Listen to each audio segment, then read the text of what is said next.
Magandang umaga po mga kababayan. Welcome to my YouTube channel. Ngayong umaga pag-usapan po natin yung matagal ng issue ng impeachment trial. Ah, Bale po 6 na buwan na magmula February, ngayon July na. No, nung i-transmit kasi po ito ng mababang kapulungan February 5. So July na ngayon, bali 6 na buwan na. Pero ganun pa man, kahit matagal na po ito, mainit na issue pa rin ito kasi ang gusto ng taong bayan, gampanan ng Senado ang kanilang katungkulan bilang judges, 'no? Kasi yung House of Representatives, ginawa nila yung kanilang katungkulan sa bayan, 'no, sa taong bayan, sa saligang batas. Ginawa po nila ang kanilang tungkulin. Tapos itinransmit po ito after conclusion nung kanilang investigasyon, yung report na ito, trinansmit na po sa Senado. Pero ang Senado po, ah, obligado po sila, duty bound, ah, para po ito ay talakayin at malaman kung talagang ang mga aligasyon kay VP Sara ng, ng mga nag-aakusa sa kanya tungkol sa confidential funds, sa DepEd funds, sa pananakot sa ating Pangulong Ferdinand Marcos Jr. at iba pang issues, totoo o hindi. So, duty bound po sila para i-try and decide po ito. Ito po ang kanilang katungkulan sa saligang batas at sa taong bayan. Kaso, ah, sa pamamahala ni Senator Escudero at ang kanyang mga kaalyado diyan ay malabo na po itong, sa aking tingin parang malabo na itong talakayin nila. Kasi pumasok na nga po itong 20th Congress, so tapos na po yung 19th Congress, 'no? At kung diyan sa 20th Congress, kung balak pa nilang ituloy itong impeachment trial at kung itong si SP Escudero pa rin ang magiging presidente diyan, malamang wala na pong, sa aking opinyon po, malamang hindi na po ito magkaroon ng hustisya, 'no, na para matalakay pa po itong impeachment trial. Kasi yung 19th Congress pa lang, marami na siya pong katwiran, 'no, na sinasabi bakit hindi puwedeng talakayin o pag-usapan o i-try and decide. Okay, so balikan po natin ang yung nakaraan na mga nangyari tungkol po dito sa impeachment trial, mga kababayan, o tinatawag sa English na parang chronology of events. Nagsimula po ito, mga kababayan, well, alam niyo rin po ito na diyan sa mababang kapulungan o House of Representative ng Kongreso. Sinimulan po ito kasi may reklamo sa ating VP Sara Duterte. So,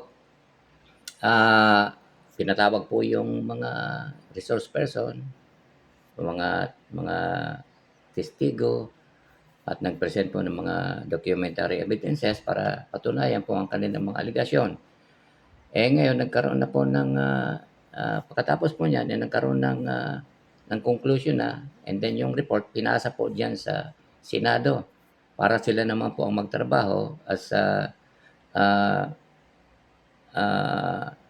bilang duty nila as Senate, 'no, na talakayin ang impeachment trial kasi yan ang sinasabi sa saligang batas na sila ang mga judges at magta-try and decide sa impeachment na isinumite sa kanila ng House of Representatives.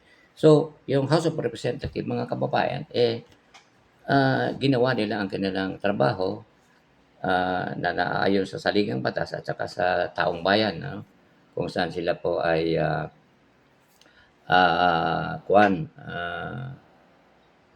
sila po ay ano sa taong bayan ang itong House of Representative ay ano nila yan, duty, 'no, sa taong bayan para para na para, ah, alamin talaga, yung itong mga kasong ipinupukol sa ating VP. So, nagawa nila yung trabaho. Ngayon nung ito nga, sinubmit nila sa ating Senado, nung February 5, agad-agad itong in-adjourn ni ah, Senator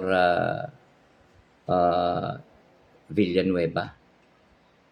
Siguro alam naman siguro ito ni may basbas siguro ito ni SP Escudero, kasi daw wala ng time sila para talakayin pa yung impeachment trial kasi magre-recess na sila at yung iba pang senador ay magkakaroon ng campaign para sa election 2025 yung mga re-electionist mga kababayan.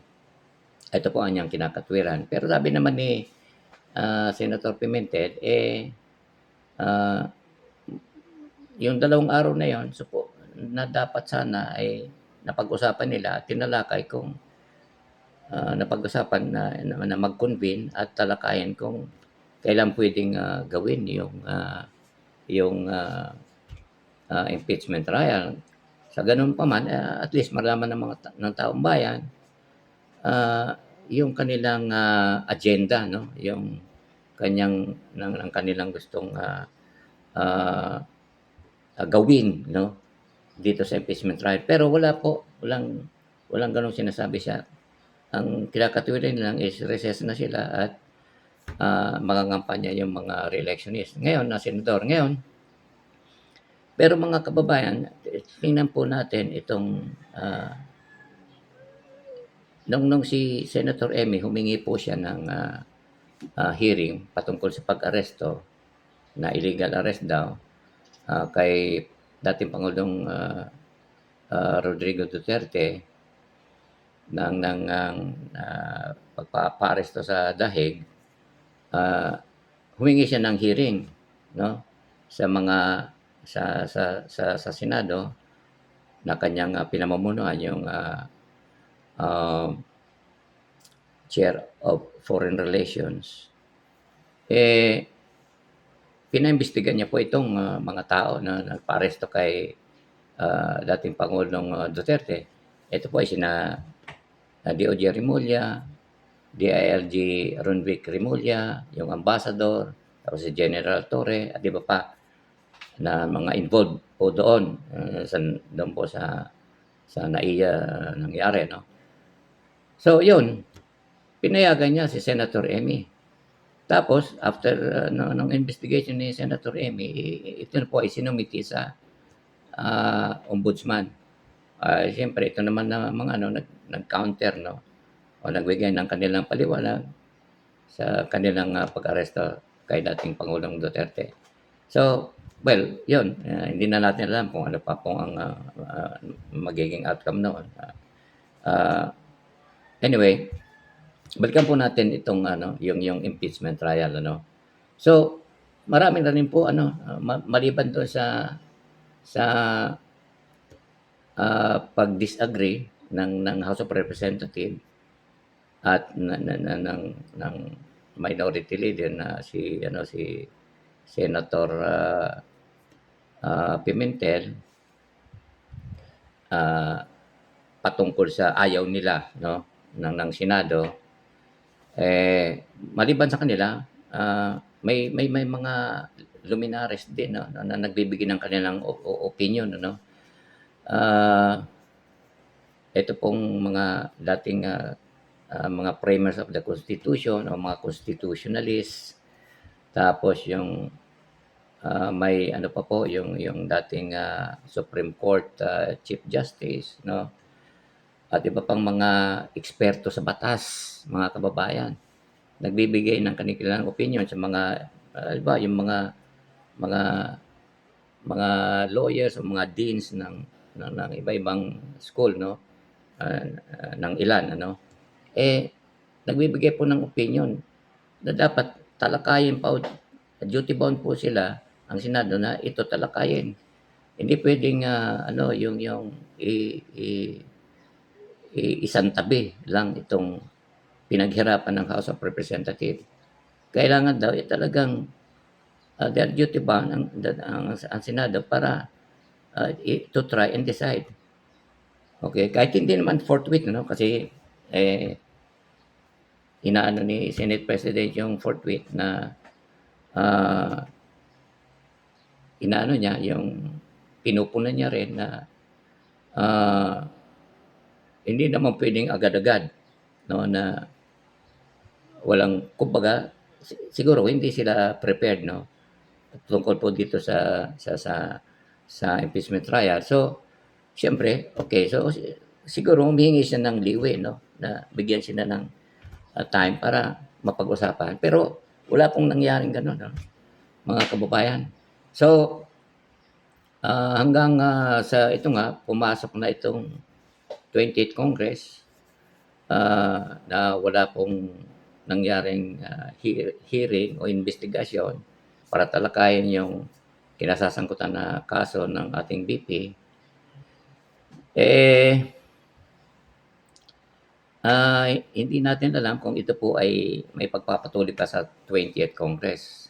So, I doubt, in my opinion, kung siya pa rin nga po ang sinasabi ko na baka siya pa ang maging SP President kasi sabi mas maraming sumusuporta pa sa kanya. At ito nga bali-balita, sa mga social media itong si, Senators, Bam Aquino at saka si, Kiko Pangilinan, kay SP pa rin daw 'no, susuporta. So, ah, mas lamang po sila, ah, yung mga, ayaw ng impeachment ano. Ah, pero sa aking opinyon mga kababayan 'no, sa opinyon ko na, sa maraming, pangangatwiran ni Senator, SP, malamang na, ah, ayaw niya talaga. Kaya nga meron tayong kasabihan mga kabayan na 'pag ayaw maraming dahilan at pagka gusto maraming paraan. So, 'yan po ang aking nakikita diyan mga kababayan. So, kaya meron pa nga po silang, ano, yung motion to dismiss 'no, na hindi naman daw talaga ito dapat ginagawa ng judges, opinyon din na Senator, Senator, ah, yung Senator-elect na si, Ping Lacson, si Senator Soto at iba pa 'no, na hindi sila dapat nagmo-motion diyan. Kasi mga judges sila. Ang kanilang trabaho is to try and decide. Okay mga kababayan?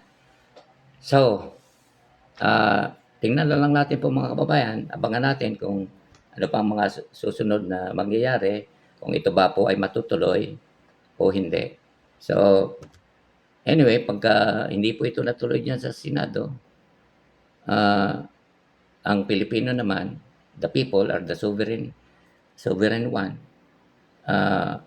Sila po ang aking sa tingin ang, puwede kasi yung mga batas na yan galing po sa tao, kaya they're more sovereign 'no, than the constitution, ang taong bayan.